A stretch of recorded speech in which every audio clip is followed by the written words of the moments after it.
All right.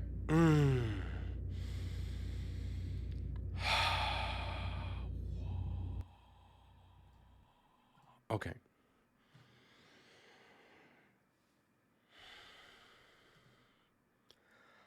Up, up, up upon. No. No, I don't like it. I'm like the worst director. Again.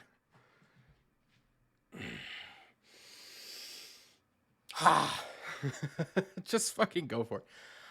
Up, up, up upon the highest cliff outside of Clown Town, in a thin, tall tower, brooding menacingly in the dark, a plotting villain stoops over a map of the city.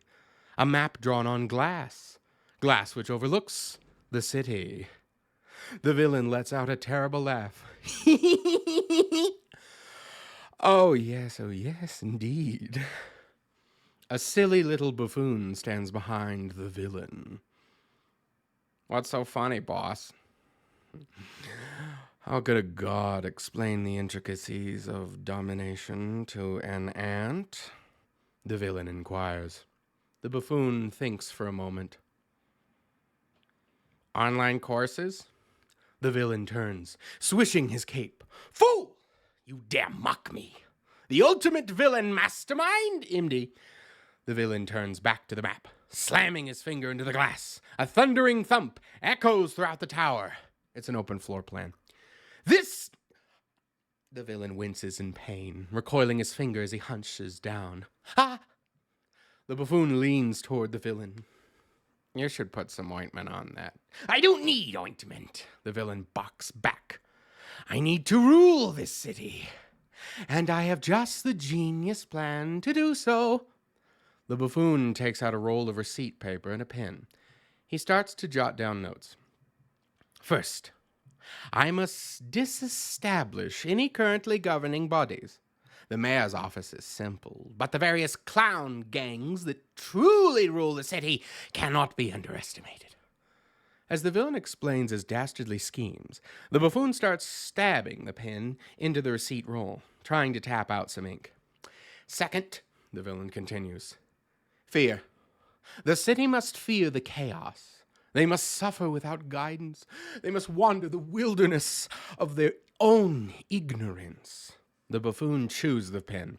Not really a plan, just desperate for some result. Finally, the villain leaps onto a small stage, lit by a single spotlight. Salvation! A savior emerges from the darkness, a light beaming out to guide the lost lambs to their slaughter. The villain turns to the buffoon. Did you get all that? The buffoon looks over his notes. The indistinguishable gibberish of dots and dashes and the occasional half-written word are all that he managed to write. I might need that in an email. The villain rushes towards the buffoon. There's no time, you fool! He grabs the buffoon by the collar. We only have tonight! My magnificence demands the auspicious grandeur of the blood moon. Now get out and get to it! The villain throws the buffoon down the spiral stairs. He tumbles down, down and around the tower, cartwheeling as he slips just through the automatic doors at the bottom. He stops for a moment. Looks like I've got a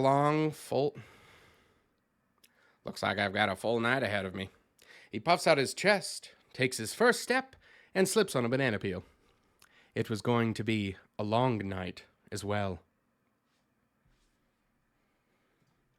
Thank you. Thanks for the... I know. Okay, let's save what we have. Bullshit. Fuck. Let me think. Where do I put this? I'll put this in here. Listen to some spooky music while I go through my directories.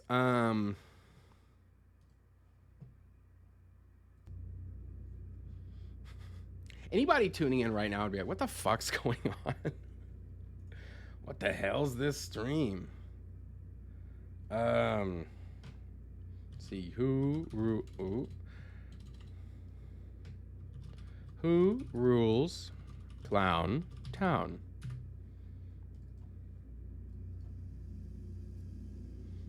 Chapter 1. I'm going to actually save this, and then I'm going to export it. Actually, no, we're not going to export it. We're going to be slicing it later. Actually, you know what? I will export it, because sometimes Audacity just goes away. It's like, oh, sorry, I deleted that file you wanted. I just don't care. It's happened before. It's awful when it does that. Okay. There we go. Now, let's start a new chapter.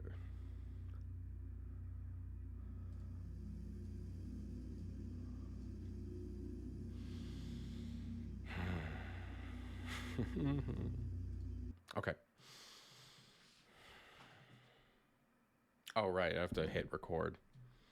I hope that was good. I don't know. I feel like I may have peaked it a little bit, so, you know, it's okay to go back and re-listen to it.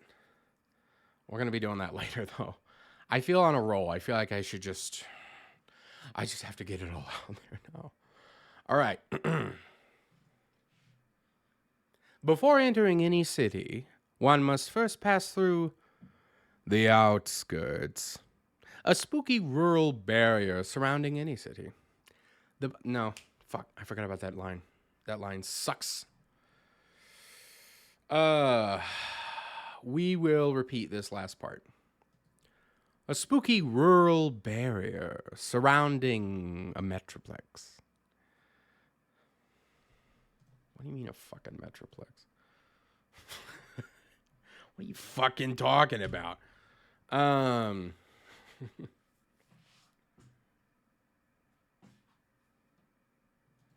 sort of spooky rural barrier. The buffoon, still slipping on the aforementioned banana, finally makes his way to the outskirts, usually marked by a XXX video store.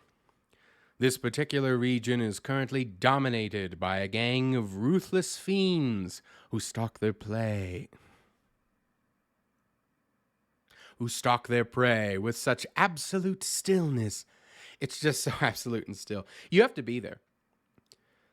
They may seem harmless, but these pumpkin-headed straw men move quickly amongst the crops and trees and strip mall parking lots. The buffoon takes out his notes.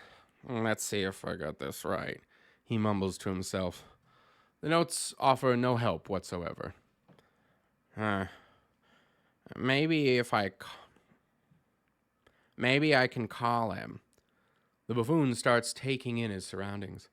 He notices a scarecrow hiding just outside the overhead lights of a gas station parking lot. What's that? He says to himself. Peering closer, he spots a payphone. Eureka! He exclaims.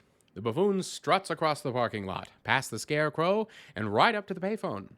He takes it off the hook and starts dialing numbers.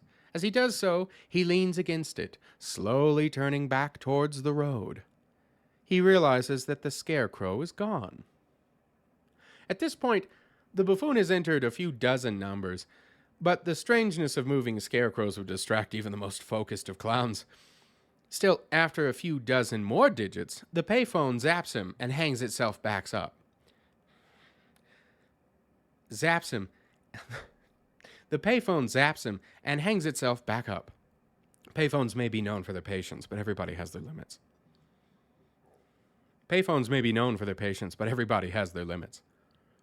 The buffoon decides to head into the gas station, hoping for some snacks and a cigarette.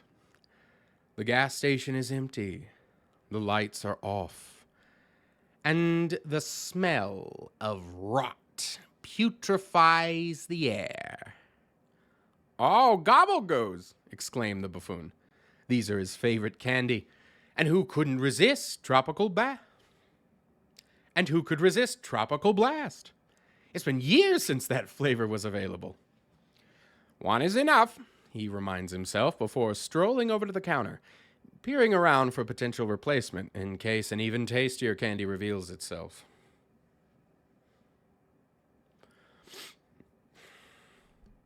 I gotta adjust the mic. Technical notes? Director? Fuck, I got lost. Okay. The buffoon slaps some money on the counter. Just these, please, he declares with a giddy delight. Just these, please, he declares with a giddy delight. After waiting a few minutes, he arrives at the same conclusion that most readers have already settled into. They must be on the toilet. This is not even remotely near the conclusion that most readers have settled into. Or he's dead. That's closer. We'll take what we can get. The jingle of bells fills the silence, and the buffoon turns to look at the door. They're on the toilet right now, he says, being as helpful as possible. Unfortunately, this new customer cannot be seen. Only a door swinging close, squeaking eerily. Huh? Must have left, replies the buffoon to the now empty doorway. He decides to take his candy and leave. He put the correct change on the counter. He opens the much-anticipated gobble-goos, pops one into his mouth, and pushes past the door. But something is off about the flavor. It's not quite right. In the light of the gas station exterior, he can see the label clearly. I did say the store lights were off. The flavor is Tropical Blast, sugar-free. Oh, no, moans the buffoon. Oh, no, no. His volume and anger rising with each word. You lied to me, he growls angrily, turning to the empty gas station, eyes rolled back, teeth bleeding and grinding with righteous indignation. You betrayed me! At this moment, the Scarecrow leaps at the buffoon, hurling themselves toward their unforeseen doom. The buffoon tears at the Scarecrow, biting and clawing through the flannel shirt and mom jeans, heaving the straw innards all over the parking lot. The Scarecrow stood no chance. After several minutes of feral scare slaughter, the buffoon stops, not for lack of energy, but lack of any more discernible Scarecrow to destroy. In the cool night air, he feels the sweat cool his now sweltering body. In the night air, he feels the sweat cool his now sweltering body. Whose sweat? He's not certain. Clowns don't sweat, as you know. After a moment of stillness, he notices a set of keys on the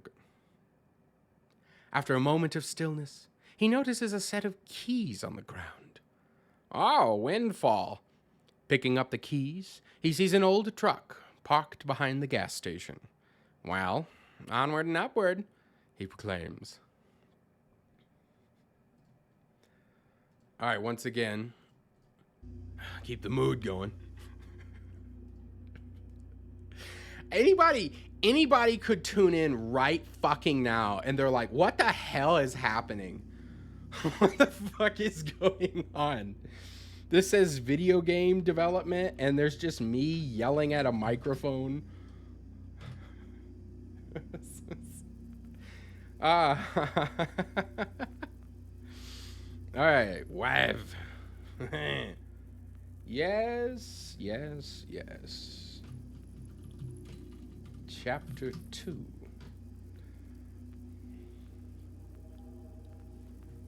God, it's so fucking hot in here.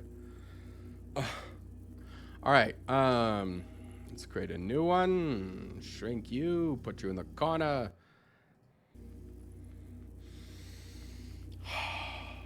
Okay. Let me get him water.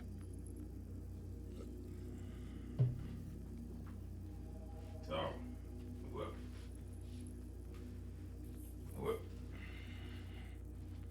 Ta-da!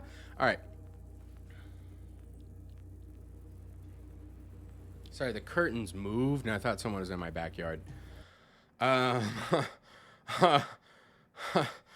forget this. That's horror, you know? Someone's in my backyard. I live alone. Okay. All right, let's... back in the mood. All right, that's 2 out of 6.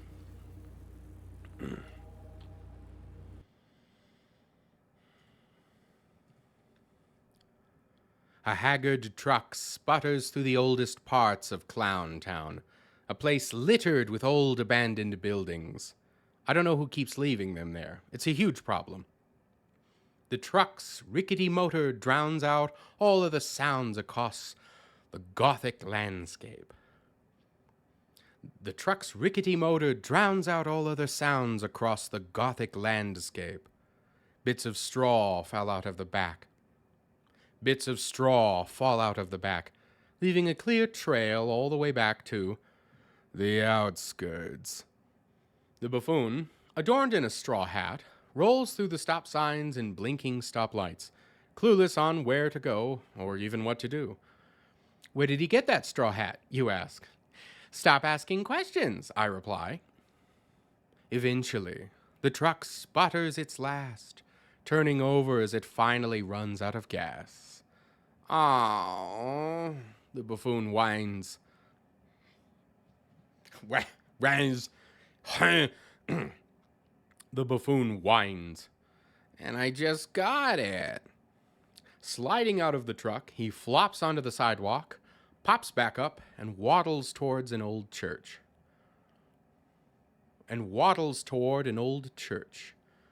Tombstones and free weights surround the church. Tombstones and free weights surround this old cathedral, a moat of death and muscle building. In place of alligators, swole bodybuilders, pumping and flexing their fitted forms, engineering the perfect human physique. Anyway, the buffoon waddles up the small stoop into the church, chanting, grunting, and honking, clowns, echo around the vaulted stone ceiling above. Chanting, grunting, and honking, clowns, echo around the vaulted stone ceiling above, the hallowed sounds of any Gothic clown church. Out of respect, the buffoon takes off his shoes. Unfortunately, large flat feet flapping against the wet marble floor do a sacrilege make. The chanting, the grunting, but not the honking, stops suddenly. The buffoon, unable to register social cues, continues to slap his paddles in these holy halls. Who dares? A voice booms out. Who dares reverberate this sanctum with such blasphemous clapping? The buffoon, still not aware, turns and peers toward the entrance of the church. Heathen! How dare you make a mockery of me? The voice rings out. That hat, those bare feet, the bits of straw, I knew the scarecrows were encroaching upon the Holy Land.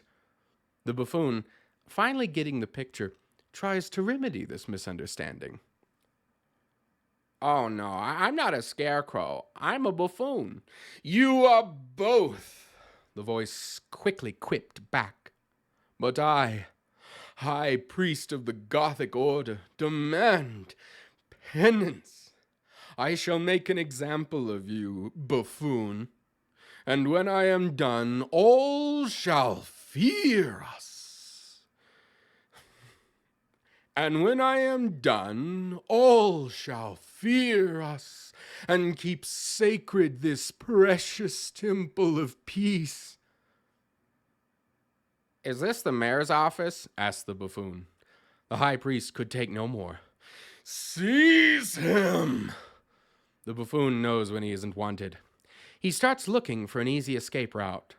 Rope attached to a chandelier, a manhole cover in the floor, a local bake sale set up against the wall. Sadly, these options are not currently available. And as for the buff gothic baddies surrounding him, he feels the swolgers start. Wait, no, I'm sorry. He feels the chill hands of death creep around his throat. One by one, the holy gothic swolgers start tackling him. Or at least they try. For these muscular mercenaries of the cloth suffer from the fatal flaw inflicted upon all who undertake the heaving of iron. They are stiff, and their stiffness is a weakness, one the buffoon easily exploits.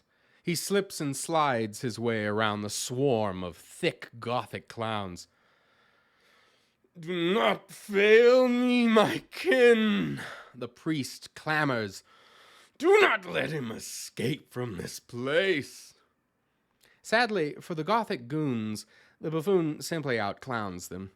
Bouncing into a small side room, the buffoon stumbles into a closet with spare robes. Thinking fast, he quickly layers himself with as many robes as possible before smashing the small grayscale stained glass window. As the Gothic clowns enter the room, the buffoon hides behind the door. He went out the He went out the window, one of them yells, as they all shuffle out the room to the exit. As they all shuffle out the room to exit the church, the buffoon joins the mob. One of them yells, and as they all shuffle out the church to exit, God fucking... One of them yells, and as they all shuffle out of the room to exit the church, the buffoon joins the mob. It's easy enough to get away. The whole gang spreads out from the church, like bees leaving the hive, fueled by vengeance, so focused on finding an enemy that they forget to observe their own. After a few blocks, the buffoon is far enough away to finally catch his breath, and just in time to catch a nearby bus. Better get clear from here, he states, uncertain of his next destination.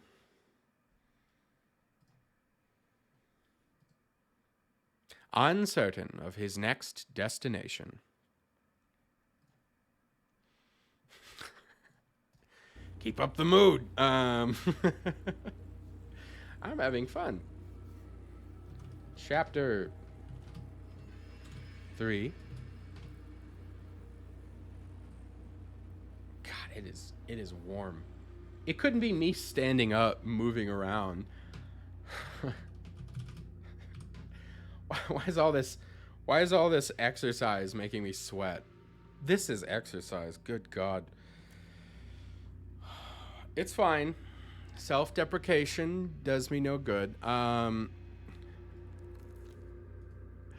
am working out a little more. I'm getting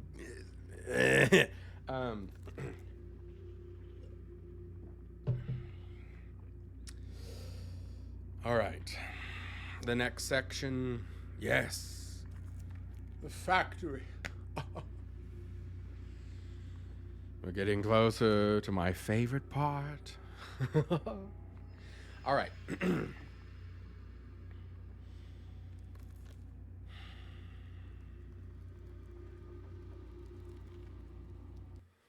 keep expecting an interruption.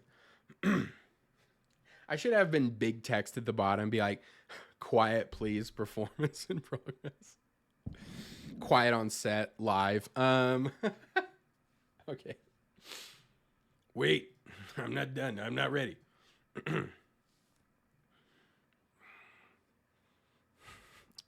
This is all part of the actor's repertoire. There's a sickening scent wafting from the industrial district of Clowntown. Noxious fumes poise in the air. one of the many unctuous byproducts of a dying industry. Fortunately, only one factory remains. Unfortunately, this factory spits out more toxic waste per month than the whole district used to pump out per year. Worse than that, this factory is run by the notorious Jelly Bean Gang. Hissing and wheezing, the decrepit building's ominous lurching can turn the toughest clown into a crying kitten. Thankfully, the buffoon feels neither fear nor pain. But as he approaches the humming workhouse, he does feel something far more dangerous. Fascination. Belts rolling, ovens roasting, safety procedures being ignored. All for the sake of candy. But not just any candy, dangerous candy. Yeah, you know about those people putting drugs in the candy on Halloween? Yeah, these are those guys. Dangerous for the body and the spirit, these sweet treats are too great a temptation for our friend. I need this, the buffoon mutters to himself. Hey! A large, oily man yells, stepping out of an office overlooking the whole factory floor. They all began to chant a singular word. Boss, boss, boss, boss, boss. The boss takes a long drag of his cigar and then uses it to point at his clipboard. I got something to say, he commands the floor. And all the workers turn and look upward. They were already looking upward. We might have to cut that.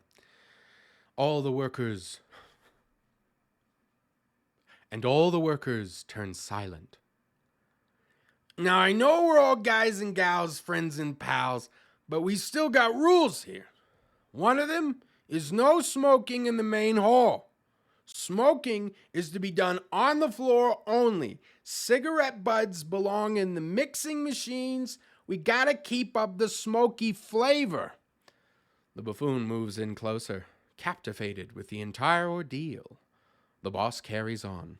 The other point I want to make is about the bathrooms.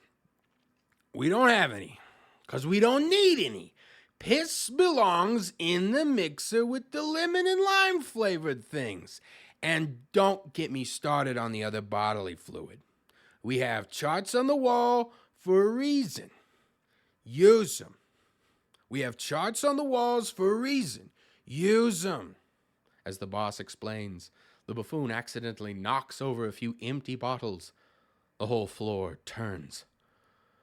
And that's my last note.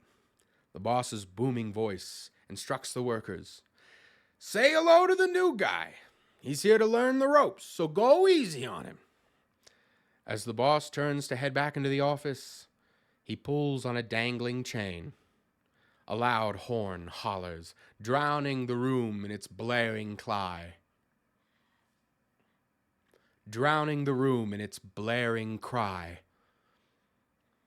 As the boss turns to head back into his office. Okay, new guy, a worker addresses the buffoon. Here's your first lesson. The worker leads the buffoon over to a row of large mixers. People pour ingredients and cigarette butts. Someone's even pissing. People pour in ingredients and cigarette butts. Someone's even pissing. Here's where the magic starts, states the proud worker. Your job is to pour the correct ingredients. There should be a chart. The worker scans her environment. But you can just eyeball it. Say, I gotta piss, but not here. I get pee shy. So I piss outside of the building over there. She points towards the back of the building. There's a massive hole in the wall, large enough to fit a tank. You get started on the basics. She heads for the hole. I'll be back to check on your progress. The buffoon waddles over to the chart on the wall. It shows a cartoon figure tossing a cigarette butt into a mixer.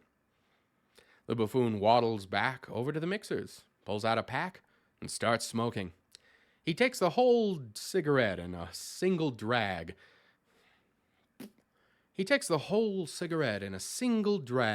And tosses the butt. Another cigarette, another butt. Again and again, taking out a new pack every minute. As he smokes, he notices an open barrel, empty of cigarettes. "This needs butts," he mutters to himself. How do you mutter? "This needs butts," he mutters to himself. Shut up. He starts flicking butts into any open container he finds, which would normally be fine, but these particular barrels... "Hey!" another worker calls out, interrupting the narration. "I've been looking all over for you. We gotta get started." The buffoon lights his current pack on fire before tossing it into a barrel. He shimmies out of frame into the next scene. Over at the conveyor belt... Oh.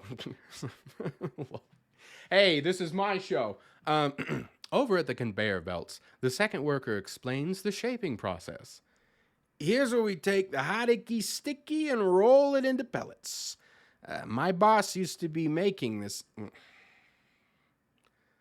My job used to be making this process more efficient," explains the worker. "What is it now?" asked the buffoon. To which the worker replied, "I'm the manager now. Can you guess what your job is?" The buffoon turns slowly, taking in the magnificent machination. It seems to sparkle. That's the glittery... It seems to sparkle. That's the glittery of scientific possibility. And under his breath... I gotta do that again. It seems to sparkle. That's the glittery of scientific possibility. And under his breath, the buffoon softly answers, "Now I get to improve the process. Now I get to improve the process." I keep fucking... "Now I get to improve the process." I keep squeaking. "Now I get to improve the process." Yeah, okay, we'll lean into it. "Now I get to improve the process." "No," snorts the now manager. "You gotta clean up this place." The manager tosses a mop at the buffoon. "Here, I don't want any icky sticky. These floors ought to be spotless. This place ought to be spotless." The buffoon starts mopping. "Hey!" the manager cries across the factory. "You're doing that wrong. I'm the manager." He stomps away, leaving the buffoon to work unsupervised. Diligently he works, scrubbing the grease and grime off the floors, stealing glances at the machine. All those moving parts, a lovely dance of gears and belts and joints, an automated ballet transforming hot sugar and other secret ingredients into billets of delight. But sugar is sticky, and the sticky stuff must go. "Everything clean," droned the buffoon as he lifts the mop towards the enchanting machine. Psst! Another distraction presents itself. "Hey, I've got important work for you," whispers a voice. The buffoon twists and turns, trying to find the source of the voice. "Over here," hinted the voice. The buffoon looks up and sees a squeamish engineer peering out from around a corner. "Do you know anything about computers?" the engineer asks. "Of course." The buffoon lies. "I've got a master's in computer science." That was clown-pewter science, and he only received a bachelor's.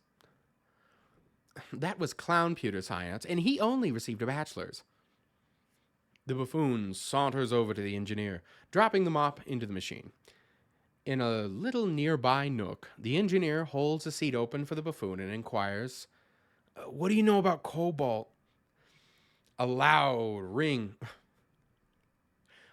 voice rings out, "What the hell is all this?" It was the boss. his blood pressure visibly rising. Near the mixers, flames feverishly dance into pillars of thick smoke. The shaping process groans, then snaps, shooting bits of metal, plastic, and candy throughout the factory like shrapnel from a bomb.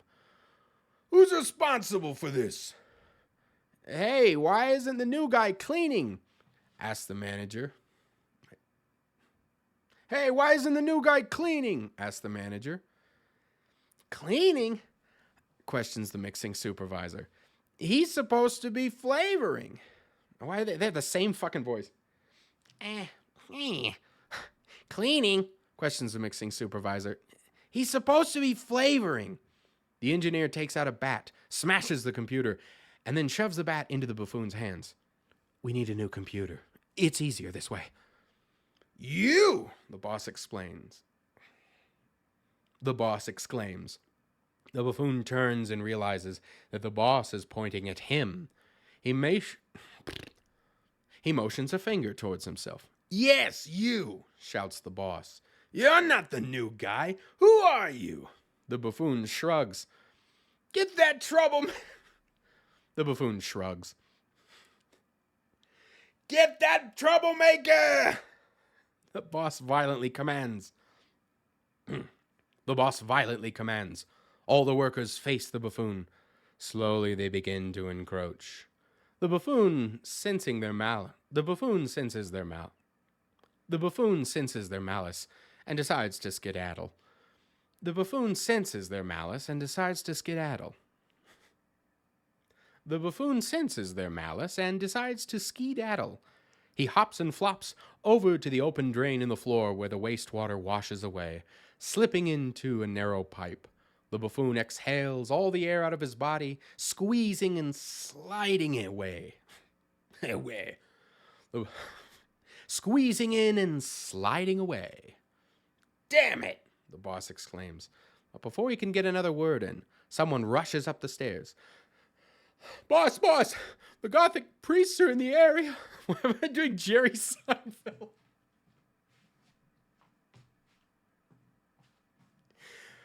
Boss, the Gothic priests are in the area.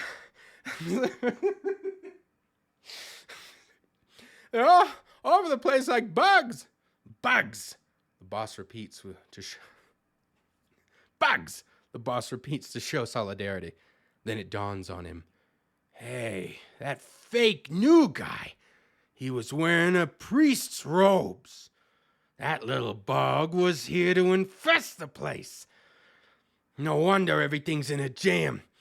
There's only one thing to do now. We go to war.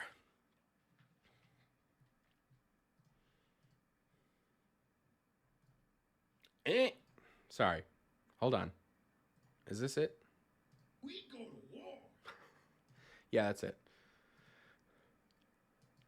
We go to war. All right. Oh, yes. Oh, my favorite part's coming up. I told you I have to stay in character the whole time, all right? Yes. A wave file. A wave.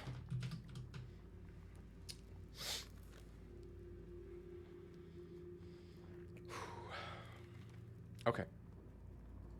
Let's create a new one. Right, my computer's gonna crash or some shit.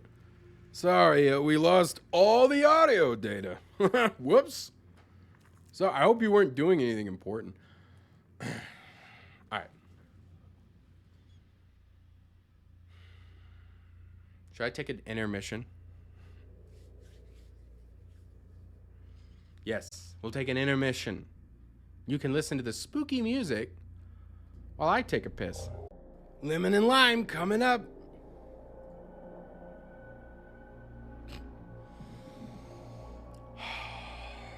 This next part requires great focus, great presence. This pop filled, yes, fuck it.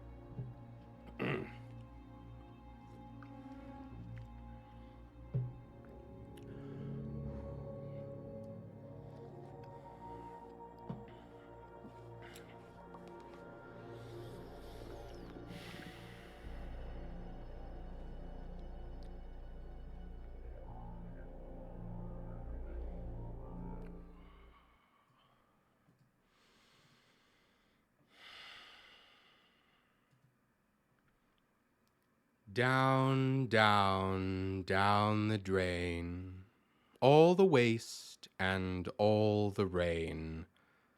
Nothing gone down returns the same. Down, down, down the drain. Beneath all the crime and grime of Clown City, tunnels snake and twist their way in a mangled nest of meaningless utilitarian. Tunnels snake and twist their way into a mangled nest of meaningless utilitarian purpose. In truth, most of this labyrinth was abandoned long ago, left to fester, and in the deepest crevices something foul grows. The buffoon hears an echo, unsure of the words. The echo seems to go on and on. The echo seems to go on and on, never ending, only fading. What filth and gunk washes past? It's best not to know. And too bad he left his shoes back in the church. With every squish and squelch, the buffoon plods deeper into the broken web of passageways. I had to move my feet. Each new layer shrinking and stinking and sinking even further and further down. Cows, another echo. Ick. The broken bits do not reverberate off the walls, but instead seem to leak out of the cracks. The deeper down the buffoon goes, the deeper and wider those cracks stretch, some more spacious than the vaulted drains. Just a slight detour, he reassures himself, diverting off the clogged path. It has to wash out somewhere. Sliding down into the subterranean gash, I had to burp. Put that note in the director's cut. Where was I? Oh, yeah. He nearly follows the water over a ledge, anchoring to a jutted rock at the last moment. How far down does this go? He pulls himself out of the flow and onto the slick cave floor. Out of the flow and onto a slick cave floor. I have to do the whole sentence. He pulls himself out of the flow and onto a slick cave. He pulls himself out of the water. He pulls himself out of the flowing water and onto a slick cave floor. Its slight tilt, ushering the buffoon down into the foreboding chasm. Along the walls he crawls, too cautious to stand. It's far too dark to see. Grasping instead, he feels his way in the dark, a strange dread drowning his thoughts. What if he were to tumble down, to suddenly slip into the abyss? To suddenly slip into the abyss, falling away into nothing. Pickles, pickles, pickles. He hears clearly the echoing, the calling. I just swallowed. The echoing, the calling. It lures him towards the edge. He lurches back, hoping to ground himself to the walls, but as he falls backwards, he chokes on the realization that the wall is gone, and so down he goes. Pickles, pickles, pickles! Turning and turning and turning in the dark. Turning and turning and turning and turning in the dark. Pickles! Pickles! Sorry. Pickles, pickles, pickles. I gotta do a separate track for that. Why can't he feel the air rushing past him? Pickles, pickles, pickles. Why hasn't he landed yet? Pickles, pickles.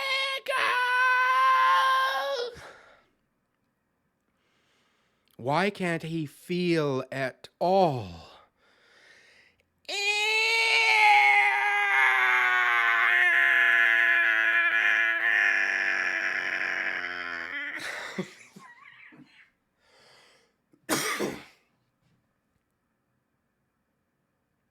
Well, we're going to have to cut that one up later.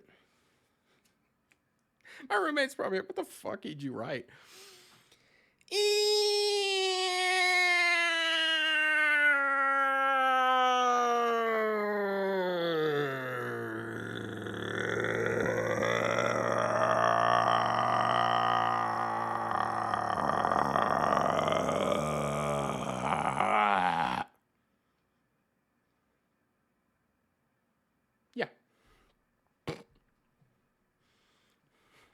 Scott, I'm going to ruin my throat. What is our greatest achievement? Fear. Fear of death. Fear of life. Fear is what drives our most basic instincts, our desires, our dreams. Fear is all that we hold dear. Fear's void itself draws near. Fear of who we were and are. Fear more so than love by far. Fear... Mr. Narrator. Yeah. Can we stop? It's too much for me. Yeah, oh, yeah, yeah. All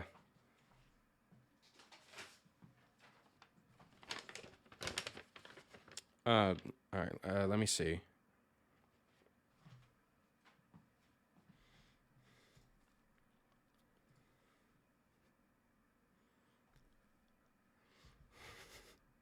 God, I feel like I choked it on both those growls, but I could probably cut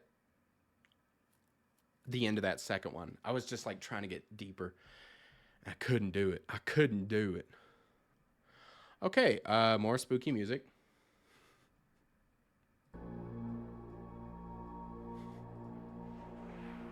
We've all been leading up to this.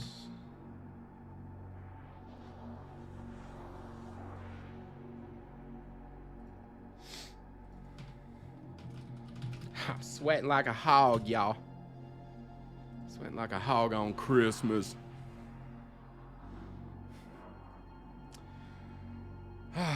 Okay.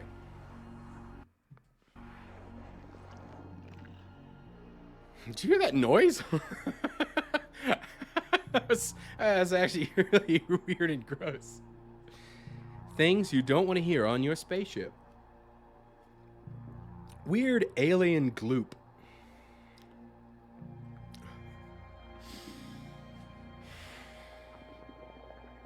Okay.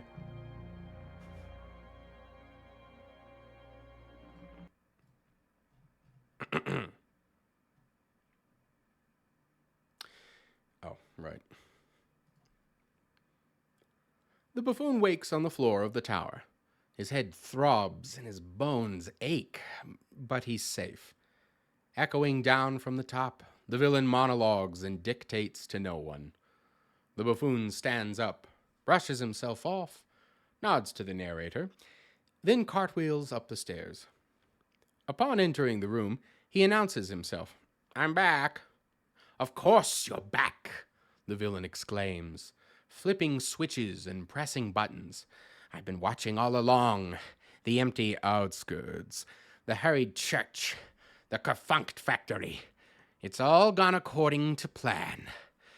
Now the city panics, the people beg for salvation, and I shall be their Messiah." The villain leaps onto the small stage, this time fully prepared to televise his self-proclaiming magnificence to all nearby zip codes. Don't forget me, the buffoon corrects. The villain, checking his hair and makeup. What about you? The buffoon takes a step forward. Well, I did all the work. The villain stops. The villain slowly stops, adjusting his hair. You gotta get your fucking lines. Okay. The villain slowly stops adjusting his hair. Is that too quiet? Oh, no. The villain slowly stops adjusting his hair. You? He doubts. You? He questions. You? He demands angrily. You think your errands deserve praise? The villain jeeringly torts. He's a cake, the villain jeeringly retorts, his tone accusing the buffoon. I am the mastermind extraordinaire, the source of all the chaos, the puppet behind the plague, and I shall share credit with no one. I have sown discord. I have brought ruin.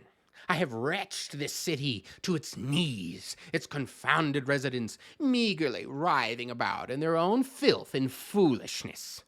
And only I shall beat these bleating sheep into my submission and singular authority. While the villain drones on, the buffoon notices the camera's on-air light. It's on. And if the camera's filming and the film is being broadcast and the broadcast covers the entire Metroplex, and if the people of the Metroplex are watching, even the buffoon can see the big picture. And since everyone knows where the villain lives, like they wouldn't see a massive tower atop a cliff just outside the city. Like they wouldn't see a massive tower atop a cliff just outside the city. It's best to say that the best time to exit was yesterday. The next best time is right now. Not wishing to interrupt, the buffoon quietly takes the elevator down. It's much faster than cartwheeling. And quickly grabbing all his belongings from the utility closet, he quickly heads for the front door. Upon seeing a sea of pitchforks and torches, there's a roadside stand that sells them. There's a roadside stand that actually this one's tough. This one I'm whiffing. There's this roadside stand that sells them. He decides to instead take the revolving back door. Spinning around and slingshotting out, the buffoon soars over the edge of the cliff. He tests the wind speed and direction before pulling off his left sock, it wouldn't be the right one, to parachute down, gently gliding towards downtown and resting peacefully on the town hall. Gently gliding towards downtown and restfully. Gently gliding towards downtown. Now, gently gliding downtown and resting peacefully on the town hall front lawn. He burns the used sock, puts on a new one, struts up the town hall steps, and pushes past the doors, the morning sun just peeking into the large hall. The buffoon marches up to the front. We're giving it all we got at the end. The buffoon marches up to the front desk and announces himself. Hello, I'd like to report several crimes. Oh, okay, wow. Oh, gosh. All right. Here we go.